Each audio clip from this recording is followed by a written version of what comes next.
అన్నదాత అన్నదాత మీ అన్నదాత చెమటోడ్చి ఆహారాన్నందించే రైతన్నా అనునిత్యం నీ కండదండగా నిలిచే నేస్తం ఎవరన్నా అన్నదాత అన్నదాత మీ అన్నదాత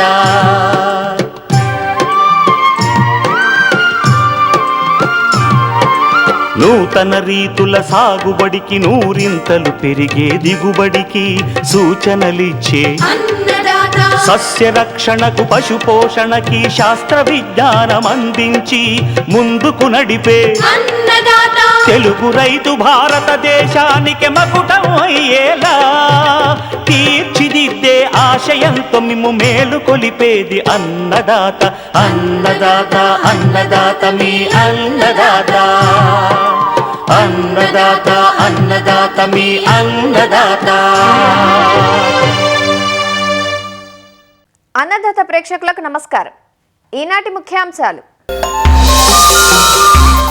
కలుపు మందుల వాడకంలో జాగ్రత్తలు,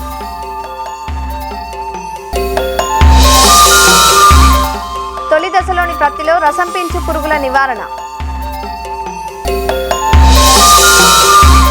అంజూర సాగులో అధిక దిగుబడికి మెలకువలు, విజయవాడలోని 1 ఎర్త్ 1 లైఫ్ సంస్థ ఆధ్వర్యంలో మిద్దె తోటల పెంపకదారులకు విత్తనాలు మొక్కల పంపిణీ.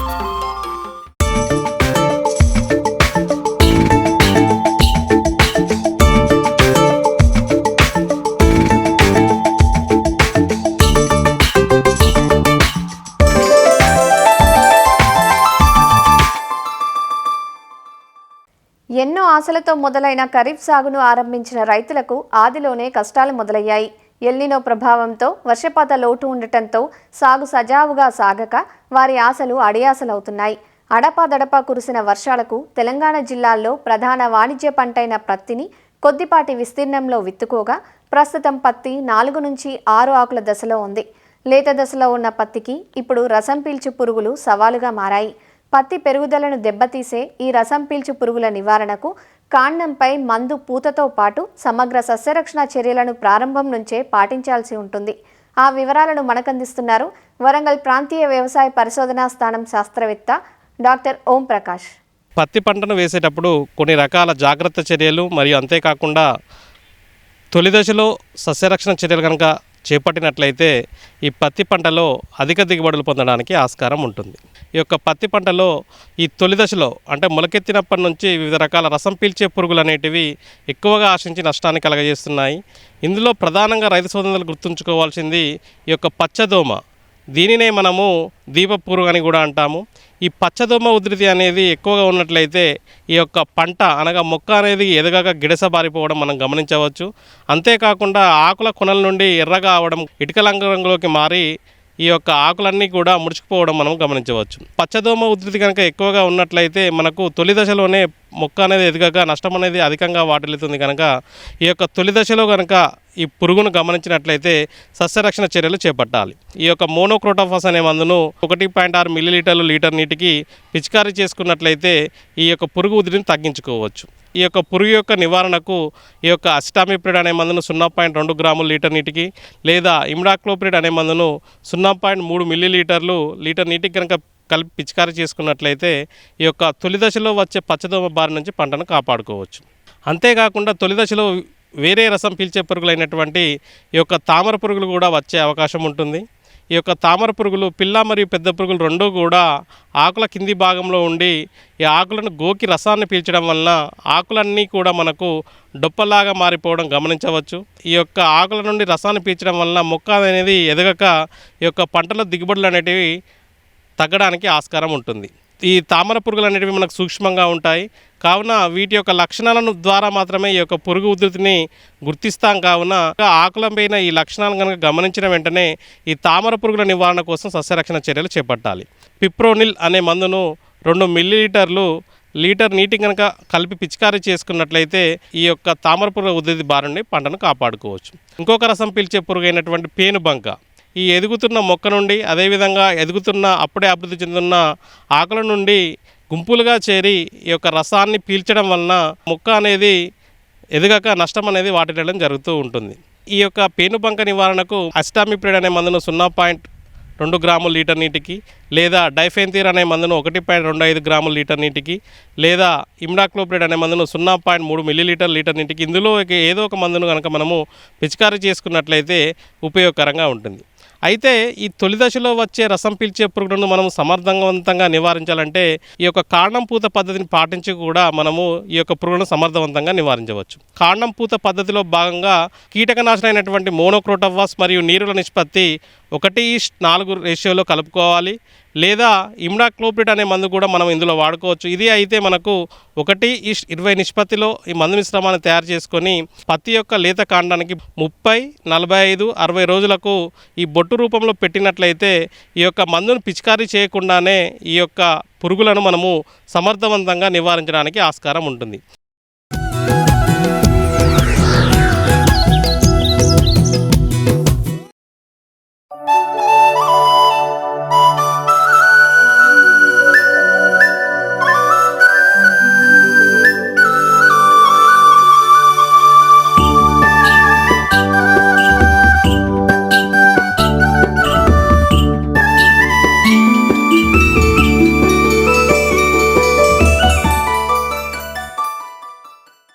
పంటల సాగులో ప్రధాన సమస్య కలుపు. ఈ కలుపును సమగ్ర పద్ధతుల్లో భాగంగా నివారించుకోవాలి. ఎక్కువగా రసాయనాలపై ఆధారపడితే పర్యావరణానికి హాని చేస్తుంది. అంతేకాక కలుపు మందుల వాడకం కత్తి మీద సాము లాంటిది. అవగాహన లేకుండా వాడితే అసలుకే మోసం వస్తుంది. ఏ పంటలో ఏ కలుపు జాతికి ఏ మందులను ఏ దశలో వాడాలని సిఫార్సు చేశారో వాటినే వాడుకోవాలి. అంతేకాక రైతులందరూ గమనించాల్సిన ముఖ్య విషయం ఏమిటంటే సమగ్ర పద్ధతులైన సేద్య పద్ధతులు, యాంత్రిక పద్ధతులు, అంతర పంటల సాగుతో పాటు అవసరమైతేనే రసాయన పద్ధతులకు వెళ్ళాలి. ఇప్పుడున్న పంటనే కాకుండా తర్వాత వేయబోయే పంటను కూడా దృష్టిలో ఉంచుకొని కలుపు మందులు వాడుకోవాలి. కలుపు మందుల వాడకంలో రైతులు తప్పనిసరిగా దృష్టిలో ఉంచుకోవాల్సిన అంశాల గురించి ఇవాల్టి అన్నదాతలో హైదరాబాద్లోని విశ్రాంత కలుపు నిపుణులు డాక్టర్ ఏ సుబ్రహ్మణ్యేశ్వరరావు ఇలా తెలియజేస్తున్నారు. మనకి ఈ కలుపు మందుల వాడుకలో తీసుకోవాల్సిన ముఖ్య జాగ్రత్తలు ఏంటంటే, ముఖ్యంగా మనకు పురుగు మందులు, తెగుళ్ళ మందుల కలుపు మందులు వాడటం కుదరదు. కారణం ఏంటంటే, ఇక్కడ మనం నిర్మూలించాల్సిన కలుపు కావాల్సినటువంటి పైరు కూడా ఒకే జాతికి చెందినవి. ఉదాహరణకి వరి, ఊదా చూసుకోండి. అసలు వరికి, ఊదకి ప్రాథమిక దశలో అసలు గుర్తించడం కూడా చాలా కష్టం. సామాన్య రైతులు కూడా కష్టం. అది కొంచెం బాగా అనుభవజ్ఞ రైతులు మాత్రం కూలీలే గుర్తించగలరు. అట్లాగే ఏ పైరుకి ఏ మందు ఎంత మోతాదులో ఏ సమయంలో సిఫార్సు చేశారో తెలుసుకుని వాడుకోవాలి. ఉదాహరణకి క్యారెట్లో మెట్రిబిజిన్ అనే మందు 100 గ్రామ్స్ క్యారెట్లో వాడతాం. 100 గ్రాములకు మించితే మనకి కలుపుతో పాటుగా పైరు కూడా చనిపోతుంది. అట్లాగే వరిలో ఉందనుకోండి, మెట్సల్ఫ్రాన్ మిథైల్ ప్లస్ క్లోరమిరాన్ మిథైల్ అనేది 8 గ్రాముల ప్యాకెట్ వస్తుంది. Active ingredient 4 grams. ఆ 8 గ్రాములు కాకుండా మనం ఎక్కువ డోసు వాడితే పైరు దెబ్బతింటుంది అనమాట. మనకి అపరాల్లో కానీ వీటిలో విత్తిన వెంటనే మనకి పెండిమిథిలిన్ అనే మందు వాడాలి. అది ఎకరానికి 1 లీటర్లుగా వాడతాం. పెండిమిథిలిన్ అనే మందు కానీ కేవలం విత్తిన వెంటనే మాత్రమే, నేలలో మాత్రమే, మా కలుపు మొలక ముందు మాత్రమే వాడుకోవాలి. అలాగే సైహలోఫాబిటైల్ అనే మందు కానీ, క్వైజలాఫాపిథైల్ అనే మందు కానీ, ఇవన్నీ కూడా పైరు మొలిచిన తర్వాత మనం సిఫార్సు చేసినటువంటి మందులు. అంటే ఆ మందుల్ని పైరు కలుపు ఉన్నప్పుడు మాత్రం మనం సిఫార్సు చేస్తాం. అలా కాకుండా మనం పైరు విత్తిన వెంటనే మనం కనుక ఆ మందులను తీసుకొచ్చి స్ప్రే చేసామనుకోండి, భూమిని తాకగానే నిర్వీర్యం అయిపోతాయి అన్నమాట. అంటే బూడిదలో పోసిన పన్నీరు అవుతుంది. కాబట్టి ఆ మందులకి కేవలం పోస్ట్ ఎమర్జెన్సీగానే వాడాలి. ఈ రకాల మందులను కేవలం ఎలా వాడాలి. అయితే కొన్ని ఎక్సెప్షన్స్ ఉన్నాయి. ఉదాహరణకి మొక్కజొన్నలో వాడే, చెరుకులో వాడే ఎట్రజిన్ అనే మందు మొక్కజొన్న విత్తిన వెంటనే వాడుకోవచ్చు. మొక్కజొన్న 20 రోజులప్పుడు, 30 రోజులప్పుడు కూడా ఎట్రజిన్ అనే మందు తక్కువ మోతాదులో వాడుకోవచ్చు. అట్లాగే ఉల్లిలో వాడేటువంటి ఆక్సిఫ్లోరోఫెన్ అనే మందు ఉల్లి నాటిన వెంటనే వాడుకోవచ్చు. 20-25 రోజులప్పుడు కూడా వాడుకోవచ్చు. చాలా కొద్ది ఎక్సెప్షన్స్ మాత్రమే ఉన్నాయన్నమాట. ఇంకొకటి ఏంటంటే, అన్నిటికన్నా ముఖ్యమైనది మనం వాడేటువంటి కలుపు మందు మనం స్ప్రే చేసేటప్పుడు పక్క పొలంలో ఉన్న పైరుకి ఏదైనా ఇబ్బంది అవుతుందో లేదో తెలుసుకోవాలి. ఉదాహరణకి పక్కన ప్రతి పొలం, ఒక పక్కన వరి పొలం ఉంది. వరి పొలంలో రైతు కనుక 2,4-D సోడియం సాల్ట్స్ పిచికారీ చేస్తుంటే ఆ గాలి వాటికి సుమారుగా 1/2 కిలోమీటర్ నుంచి కిలోమీటర్ దూరంలో ఉన్న పత్తి పైరు అంతా కూడా దెబ్బతినడానికి అవకాశం ఉంది. కాబట్టి పక్కన ప్రతి మిరప లాంటి పైర్లు ఉన్నప్పుడు వరి పొలాల్లో ఎట్టి పరిస్థితుల్లో కూడా 2,4-D సంబంధిత పైర్లు పిచికారీ చేయకూడదు. ఇంకొకటి ఏంటంటే, అన్నిటికన్నా ముఖ్యమైన విషయం, మనం స్ప్రే చేసే మందు ఈ సీజన్లో ఈ పైరుకి ఈ మందు పిచికారీ చేస్తున్నాం. ఈ తర్వాత వేయబోయే పైరు ఏంటి అంటే కొన్ని మందుల యొక్క అవశేషాలు తర్వాత పైరు మీద కూడా ఎఫెక్ట్ ఉంటాయి కాబట్టి మందు అవశేషాలు మనం అది తెలుసుకోవాలి. ఉదాహరణకు మొక్కజొన్నలో మనం వాడేటప్పుడు ఎట్రజిన్ అనే మందు వాడతాం. కానీ మొక్కజొన్న తర్వాత కనుక మళ్ళీ మనం కూరగాయల పైర్లు కానీ అపరాలు కానీ వేసినప్పుడు అటువంటిప్పుడు మొక్కజొన్నలు ఎట్రజిన్ వాడకుండా పెండిమిథిలిన్ మందులు కానీ వాడుకోవడం. అట్లాగే అంతర పంటలు ఉంటాయి. కొన్ని రకాల కందిలో కానీ కంది ప్లస్ కొర్ర వాడారనుకోండి, కందికి కొర్రకి అవకాశం ఉన్నటువంటి మందు మాత్రమే ప్రీ ఎమర్జెన్సీగా వాడుకోవాలి. మీరు పెండిమిథిలిన్ మందు వాడితే కనుక ప్రీ ఎమర్జెన్సీగా మనకు అక్కడ కొర్ర మొలక రాదు, కందికి వస్తుంది. కానీ రెండుకి రావాలంటే బుటాక్లోరిన్ మందు పిచికారీ చేసుకోవాలి. అట్ట కాకుండా కంది ప్లస్ వేరుశనగ ఉందనుకోండి, ఆ రెండుకి కూడా ఉపయోగపడే మందుని మనం పెండిమిథిలిన్ వాడుకోవచ్చు. 20-25 రోజులప్పుడు మనకి ఆ అంతర పంటకి రెండుకి ఇబ్బంది లేకుండా కూడా వాడే మందులు వాడుకోవచ్చు. కాబట్టి మనకి ఏ రకాలైనటువంటి అంతర పంటలు వేస్తున్నాం వాటికి అనుకూలమైనటువంటి మందులే వాడుకోవాలి. ఇంకొకటి ఏంటంటే పురుగు మందులు కలుపు మందులు కలిపి వాడచ్చా వాడకూడదా అనేది ముఖ్యమైన విషయం ఏంటంటే కొన్ని రకాల ఈ మధ్యన చేసినటువంటి పరిశోధనలు ఏంటంటే కొన్ని రకాలైనటువంటి కలుపు మందులు కొన్ని రకాల పురుగు మందులు తెగుళ్ళ మందులతో కలపవచ్చు అని కంపాటబిలిటీ చార్ట్ తయారు చేయడం జరిగింది. అవి తెలుసుకుని మాత్రమే వాడాలి. అలా కాకుండా ఆ కంపాటబిలిటీ కలయిక ఉన్నదో లేదో తెలుసుకోకుండా వాడితే కనుక కలుపు మందు ప్రభావం అటు పురుగు మందు ప్రభావం కూడా నష్టపోవడానికి అవకాశం ఉంది. ఇంకోటి ఏంటంటే అన్నిటికన్నా ముఖ్యమైన విషయం మనకి ఈ కలుపు మందులు కనుక మనకు పిచికారీ చేసేటప్పుడు పురుగు మందులు కానీ శుభ్రమైనటువంటి నీరు అంటే మురికి నీరు కానీ ఉప్పు నీరు కానీ ఎట్టి పరిస్థితుల్లో పనిచేయదు. చాలామంది రైతులు ఏం చెప్తారంటే మేము కలుపు మందు స్ప్రే చేసాం సరిగ్గా కలుపు నిర్మూలన కాలేదు. కారణం ఏంటంటే కొన్ని సందర్భాల్లో సలైన వాటర్ ఉప్పు నీటిలో కనుక మనకి ఈ మందు విరిగిపోతుంది అనమాట. కాబట్టి మంచినీరు ఉండాలి. అలాగే బురద నీరుతో వాడారు అనుకోండి ఇదంతా కెమికల్ అంతా ప్రెసిపిటేట్ అయిపోయి సరిగ్గా మందు పనిచేయకపోవడానికి అవకాశం ఉంటుంది. కాబట్టి రైతు సోదరులు ఏంటంటే సరైనటువంటి మంచినీరు వాడుకోవాలి. ఇంకోటి ఏంటంటే సాగునీటిలో కలుపు మందులు వాడచ్చా వాడకూడదా దీని మీద పరిశోధనలు చాలా ప్రాథమికంగానే ఉన్నాయి. డ్రిప్ ఇరిగేషన్ ద్వారా అయితే మాత్రం కొన్ని రకాలైనటువంటి పెండిమిథిలిన్ అటువంటి మందులు కూడా మనం వాడుకోవడానికి అవకాశం ఉంది. ఇంకోటి ఏంటంటే పొద్దున పూట కానీ సాయంత్రం పూట కానీ కలుపు మందులు వాడుకోవటం మంచిది. అట్లాగే విండ్ స్పీడ్ గాలి ఎక్కువగా ఉన్నప్పుడు మాత్రం 15 కిలోమీటర్లకు మించి గంటకు ఉంటే కనుక ఈ కలుపు మందులు వాడకూడదు. ఇంకా ముఖ్యమైన విషయం ఏంటంటే ప్రత్యేకించి ఈ కలుపు మందులు వాడేటప్పుడు చేయాల్సింది ఏంటంటే కేవలం కలుపు మందుల మీద మాత్రమే ఆధారపడకుండా అవకాశం ఉన్నంత వరకు కూడా ఇప్పుడు కూడా సేద్య పద్ధతులు అంటే అంతర్కృషి చేయటం కానీ అంతర పంటలు వేసుకోవటం కానీ అట్లాగే వేసవిలో లోతుక్కులు చేసుకోవటం తప్పనిసరి పరిస్థితుల్లో మాత్రమే కలుపు మందులు వాడాలి. ఎప్పుడు కూడా కలుపు మందులు వాడేటప్పుడు సాధ్యమంత వరకు నిపుణుల సలహా తీసుకోవడం మంచిది. అట్లాగే ఎక్స్పైరీ అయిపోయినటువంటి కలుపు మందులు కూడా ఎట్టి పరిస్థితుల్లో వాడకూడదు. ఇంకొకటి ముఖ్యమైన విషయం ఏంటంటే మనం సలాడ్ క్రాప్స్గా కానీ ఆకుకూరల్లో కానీ సాధ్యమంత వరకు ఈ కలుపు మందులు వాడకూడదు. వీటిలో అవశేషాలు ఉంటాయి కాబట్టి మనకి ఇప్పటికే పురుగు మందులు తెగుళ్ళ మందుల అవశేషాలు చాలా ఎక్కువగా ఉండి ఇబ్బంది పడుతున్నాం. కాబట్టి సాధ్యమంత వరకు ఆ పంటకు స్ప్రే చేసినప్పుడు ఆ పంట కాల పరిమితి ఎంత ఉన్నది హార్వెస్ట్ చేయడానికి అనేది తెలుసుకుని మాత్రమే వాడుకుంటే మంచిగా ఉంటుంది.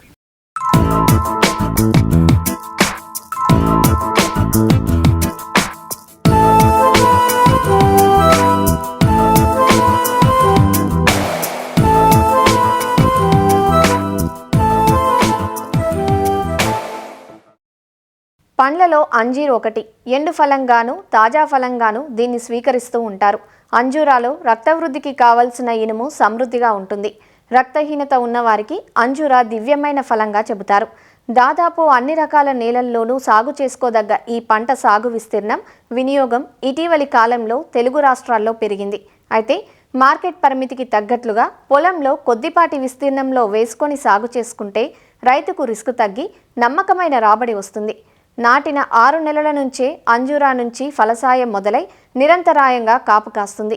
తాజా ఫలంగా అమ్ముకోలేనప్పుడు ఎండబెట్టి ఎండు ఫలాలను మార్కెట్ చేసుకునే అవకాశమూ ఉంటుంది. జూన్ నుంచి డిసెంబర్ వరకు అంజూరా మొక్కలు నాటుకోవడానికి అనువైన సమయం. క్రొత్తగా అంజూరా సాగు చేసే రైతులు సాగులో ఎలాంటి మెలకువలు పాటించాలో ఈరోజు అన్నదాతలో చూద్దాం. అంజూరా ఉష్ణమండలపు పంట. వాతావరణ ఉష్ణోగ్రతలు 10 డిగ్రీల నుంచి 20 డిగ్రీల సెల్సియస్, పొడి వాతావరణం ఉండి కొద్దిపాటి వర్షపాతం కలిగిన ప్రాంతాల్లో ఈ పంట బాగా పెరుగుతుంది. కాయలు పక్వానికి వచ్చే సమయంలో వర్షాలు ఎక్కువగా ఉంటే కుంకుమ తెగులు ఆశిస్తుంది. అదేవిధంగా కాయలు పగిలి నాణ్యత తగ్గే ఆస్కారం ఉంటుంది. అంజూరాను తేలికపాటి ఇసుక నేలల నుంచి బరువైన బంక నేలల వరకు అన్ని రకాల నేలల్లో పెంచుకోవచ్చు. బాగా లోతైన నేలలు, మురుగునీటి సౌకర్యం ఉన్నట్లయితే ఆమ్ల భూములు కూడా అనుకూలం. ఉదజని సూచిక 6 నుంచి 6.5 మధ్య ఉండాలి. అంజూరాలో అంతర్జాతీయ స్థాయిలో Celeste, Brunswick, brown Turkey Marseilles, Adriatic Genoa, purple Genoa అనే రకాలు ఉన్నప్పటికీ మహారాష్ట్రలోని పూణె అనే రకం దక్షిణ భారతదేశం అంతటా బాగా ప్రాచుర్యం పొందింది. బ్రౌన్ టర్కీ, డయానా, దిన్కర్ మరియు బళ్ళారి రకాలు కూడా సాగులో ఉన్నాయి. మన ప్రాంతంలో అధికంగా పండించే పూణే రకం అంజూరా కాయలు గంట ఆకారం కలిగి మధ్యస్థ సైజులో ఉంటాయి. ఒక్కో కాయ 42 గ్రాముల వరకు బరువు ఉంటుంది. ఈ కాయలు పలుచని తోలుతో లేత ఊదారంగు కలిగి ఉండి గుజ్జు ఎర్రగా ఉంటుంది. కాయలు మంచి సువాసన కలిగి ఉంటాయి. అంజూరాను కత్తిరింపుల ద్వారా ప్రవర్ధనం చేస్తారు. బాగా ముదిరి 2-3 సంవత్సరాల వయసు కలిగిన కొమ్మల్ని ఎంచుకుని అందులో 1.5 సెంటీమీటర్ల మందం, 20 నుంచి 30 సెంటీమీటర్ల పొడవు కలిగిన కొమ్మలను నారుమడి పెంపకానికి వాడుకోవాలి. వీటిని కత్తిరించిన 24 గంటలలోపు నారుమడిలో నాటుకోవాలి. నాటే ముందు కొమ్మ పైభాగానికి బ్లైటాక్స్ మందును పూసుకోవాలి. క్రింది భాగాన్ని వేర్లు త్వరగా వచ్చే హార్మోన్ల ద్రావణంలో ముంచి నాటితే నారుమడిలో ఎక్కువ వేర్లు వచ్చి త్వరగా నిలదొక్కుంటుంది. నారుమడిలో బాగా పెరిగిన 12 నుంచి 15 నెలల వయసు కలిగిన నారు మొక్కలను ప్రధాన పొలంలో నాటడానికి వాడుకోవాలి. ప్రధాన పొలాన్ని బాగా దున్నుకోవాలి. పొలాన్ని తయారు చేసుకున్న తరువాత వరుసల మధ్య 10 అడుగులు, మొక్కల మధ్య 8 అడుగుల ఎడంతో నాటుకోవాలి. ఎకరాకు దాదాపు 500 మొక్కలు పడతాయి. 1.5 అడుగు పొడవు, వెడల్పు, లోతు గల గుంతలలో మొక్కల్ని నాటుకోవాలి. గుంత నుంచి తీసిన మట్టికి 1/2 కిలో సూపర్ ఫాస్ఫేట్, 3 గంపల పశువుల ఎరువు లేదా వర్మీ కంపోస్ట్, 100 గ్రాముల ఫాలిడాల్ పొడి మందును కలిపి గుంతను నింపాలి. గుంత మధ్యలో అంటు మొక్కను నాటుకుని కర్రతో ఊతం కల్పించి నీటి తడిని అందించాలి. అంజూరాలో కత్తిరింపులు ప్రధానమైనవి. మొక్కలు చిన్నవిగా ఉన్నప్పుడు మొక్కలో 3వ భాగానికి కత్తిరించి దాని నుంచి 3-4 బలమైన కొమ్మల్ని పెరగనివ్వాలి. ప్రక్క కొమ్మలన్నీ సమాన దూరంలో ఉండేలా చూడాలి. ఇవి 6 నుంచి 8 సెంటీమీటర్ల మందం పెరిగాక వీటి నుంచి వచ్చే ద్వితీయ కొమ్మలపై పూత, కాయ వస్తాయి.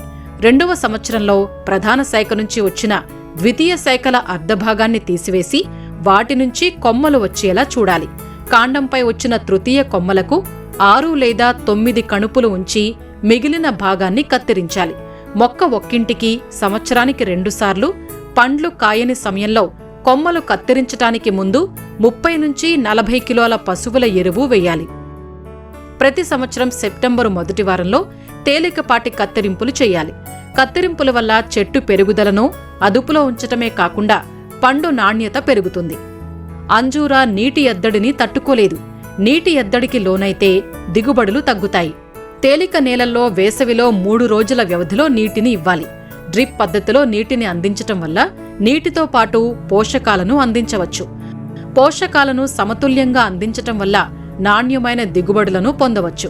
రసాయన ఎరువులతో పాటు సేంద్రియ ఎరువులను కలిపి అందించటం వల్ల మొక్కలు సూక్ష్మధాతు లోపాలు అరికట్టబడి కాయ నాణ్యత పెరుగుతుంది. మొదటి సంవత్సరంలో వర్మీ కంపోస్టు 2 కిలోలు లేదా పశువుల ఎరువు 5 కిలోల చొప్పున వేసుకోవాలి. ఆ తర్వాత ప్రతి సంవత్సరం 2 కిలోలు పెంచుకుంటూ 5వ సంవత్సరం వరకు వేసుకోవాలి. సేంద్రియ ఎరువులతో పాటు రసాయన ఎరువులు మొదటి సంవత్సరం ఒక్కో మొక్కకు 100 గ్రాముల యూరియా, 200 గ్రాముల సూపర్ ఫాస్ఫేట్, 100 గ్రాముల మ్యూరేట్ ఆఫ్ పొటాష్. 2వ సంవత్సరం ఒక్కో మొక్కకు 200 గ్రాముల యూరియా, 400 గ్రాముల సూపర్ ఫాస్ఫేట్, 200 గ్రాముల మ్యూరేట్ ఆఫ్ పొటాష్. 3వ సంవత్సరం ఒక్కో మొక్కకు 300 గ్రాముల యూరియా, 600 గ్రాముల సూపర్ ఫాస్ఫేట్, 300 గ్రాముల మ్యూరేట్ ఆఫ్ పొటాష్. ఆ పైన ఒక్కో మొక్కకు 500 గ్రాముల యూరియా, 1 కిలో సూపర్ ఫాస్ఫేట్, 500 గ్రాముల మ్యూరేట్ ఆఫ్ పొటాష్ అందించాలి. నీటి వసతి ఉన్న ప్రాంతాల్లో ఈ ఎరువులను 3 సమభాగాలుగా చేసి ఫిబ్రవరి, మార్చి మాసాల్లో ఒకసారి, జూన్, జూలైలో మరొకసారి, అక్టోబర్, నవంబర్ మాసాల్లో కత్తిరింపుల తర్వాత 3వసారి వేసుకోవాలి.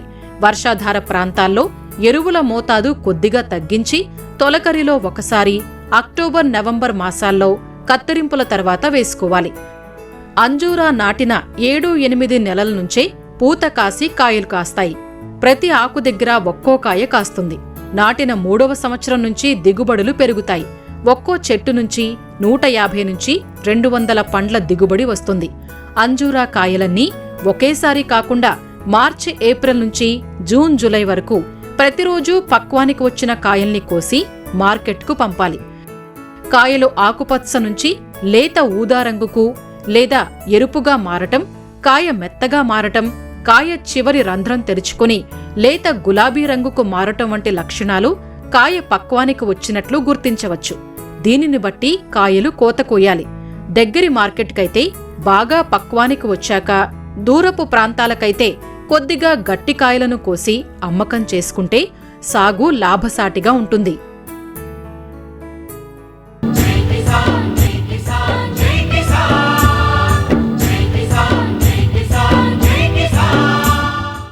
వ్యవసాయ సమాచారం ఇప్పుడు జై కిసాన్లో చూద్దాం.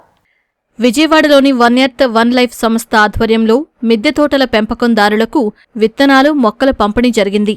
దేశీ విత్తనాలతో పాటు సహజ ఎరువులను సాగుదారులకు అందించారు. చాలా మందికి మొక్కలు పెంచుకోవాలనే ఆసక్తి ఉన్నప్పటికీ సేంద్రియంగా ఎలా పెంచుకోవాలి, ఇంటి వద్ద ఉన్న చిన్నపాటి స్థలంలోనూ డాబాపైనో ఎలాంటి కూరగాయలు పెట్టుకోవాలి, సహజ విధానాల్లో పండించేందుకు విత్తనాలు ఎక్కడ దొరుకుతాయి, ఎరువులను ఎలా సమకూర్చుకోవాలి వంటి అనేక సందేహాలు కలగడం సహజం. అలాంటి వారికి చేదోడు వాదోడుగా ఉంటోంది వన్ ఎర్త్ వన్ లైఫ్ సంస్థ.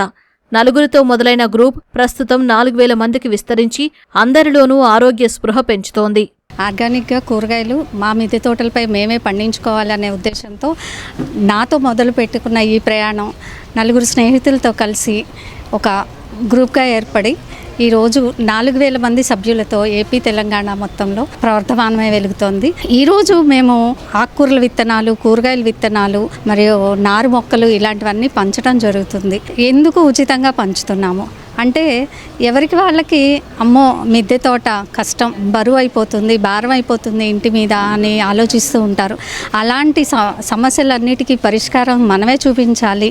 అంటే వీళ్ళందరూ చేస్తున్నారు, ఇంకా కొంతమంది చేయగలరు, మనం కూడా చేయగలము అనే ఆలోచనని తెప్పించడం కోసం ఇలాంటి నాటు విత్తనాలన్నీ సేకరించి మేము ఫ్రీగా పంచడం జరుగుతుంది. గత కొన్నేళ్లుగా పట్టణాలు, నగరాల్లో ఇంటి పంటపై చైతన్యం కలిగిస్తున్న వన్ ఎర్త్ వన్ లైఫ్ సంస్థ ఇప్పుడు గ్రామాలకు సైతం విస్తరిస్తోంది. గ్రూపులోని సభ్యులకు మెళకువలతో పాటు ఉచితంగా విత్తనాలను అందిస్తోంది. ఫార్మర్స్ టు కన్జ్యూమర్ ప్రోగ్రాంలో వచ్చి ఎవ్రీ వీక్ నేను వెజిటబుల్స్ తీసుకెళ్తా ఉండేదాన్నండి. ప్రతి వీక్ లీలాకుమారి గారిని అడుగుతూ ఉండేదాన్ని, మేడం సీడ్స్ ఎప్పుడు ఇస్తారు అని మిద్దె తోట పెంచడానికి. మేడం గ్రూప్లో జాయిన్ అయ్యానండి. మేడం ఈరోజు సీడ్స్ డిస్ట్రిబ్యూట్ చేస్తున్నారు. దానికి చాలా హ్యాపీగా ఫీల్ అవుతున్నామండి. మా టెర్రస్ గార్డెన్లో ఎన్నో రకాల వంగ విత్తనాలు, ఎన్నో రకాల క్యాప్సికమ్ విత్తనాలు డిస్ట్రిబ్యూట్ చేస్తూ ఉంటారు.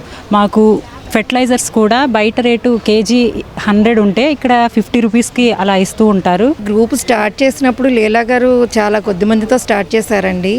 కానీ ఈ గ్రూప్ వల్ల అందరికి ఉపయోగకరంగా ఉందని అవేర్నెస్ ప్రోగ్రామ్స్ అవి చేయడం వల్ల చాలామంది గ్రూప్లో జాయిన్ అయ్యారు.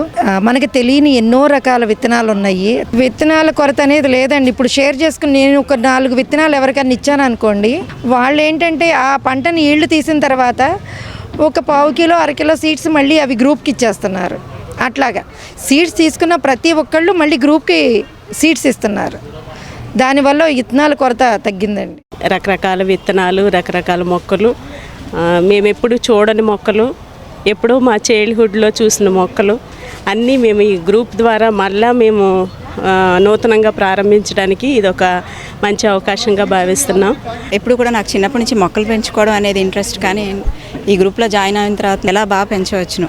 మొక్కలు పెంచినప్పుడు ఎప్పుడు దానికి మామూలుగా అందరూ వేసినట్టు నేను ఎరువు వేసి పెంచుకోవడం అనేది జరుగుతూ ఉండేది. కానీ గ్రూప్లో జాయిన్ అయిన తర్వాత నాకు తెలియనటువంటి ఎన్నో ఫెర్టిలైజర్స్ గురించి, ఆర్గానిక్గా అవి ఎలా వాడాలి, మనం ఆర్గానిక్ జీవామృతం ఇలా రకరకాల ఇదిని అవి ఎలా తయారు చేసుకోవాలని ఆ ఫార్ములాస్ నేర్చుకోవడం, కానీ నేను నేర్చుకోవడమే కాకుండా నా తోటి గార్డెనర్స్కి అందరికీ కూడా చెప్పగలుగుతున్నా ఇప్పుడని నేను గర్వంగా చెప్పగలుగుతున్నా ఈ గ్రూప్లో ఉండటం వల్ల.